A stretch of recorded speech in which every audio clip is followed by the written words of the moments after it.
We had that surprise pivot from the PBOC. You have the whole China tech regulatory overhang and overseas tech right now. How does it make you look at A shares or domestic traded stocks here at the moment? Does it make it more attractive? Okay. Yes, actually, if you look at the Chinese market, we have been seeing quite a bit of volatility in the last few months. But actually, to us, it is not totally a surprise. And, the technology kind of headwind has been happening in the market for quite some time. Actually, the first time when we saw this kind of hurdle is more like 2019.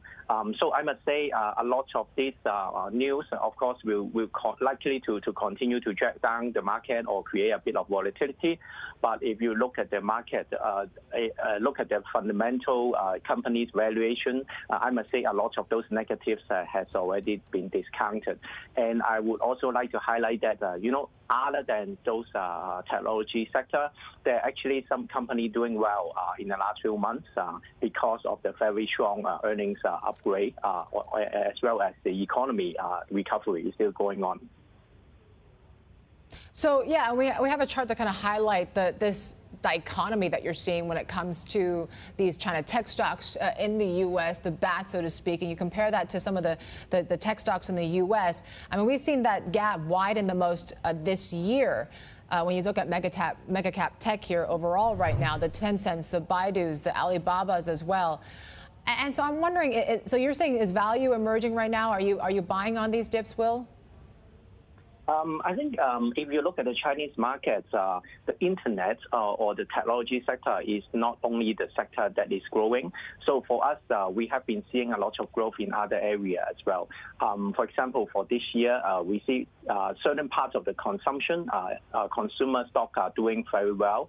And as well as the electric vehicle and also some other new energy thematic for us as well. So for us, we have been monitoring the mega cap that you just mentioned. I agree that most of the negative is already priced in, and I would not rule out the possibility that the share price or the valuation will stabilize at a certain level. But I must say that in the medium term, the share price is still driven by fundamental earnings or earnings revision.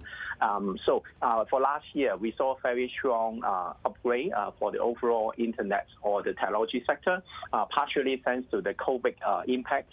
This year is more like a year of consolidation, but in the longer term, we continue to believe that if those companies can deliver strong earnings growth, the share price will start to resume the uptrend.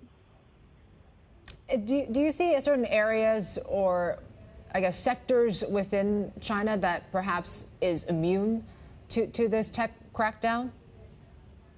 I think it's very hard to say because I must say Chinese companies, they are very innovative. In the last few years, we have been seeing a lot of IPO, new companies, producing very new type of services or new products. They come into the market.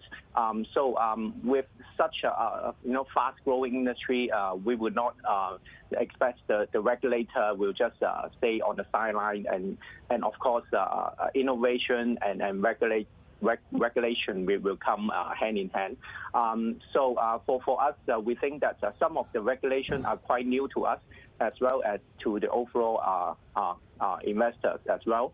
So it may take a bit of time to see how those new regulations will affect the fundamental business of those companies. But I think that many Chinese companies, they are quite flexible and they are quite, as I said, very innovative.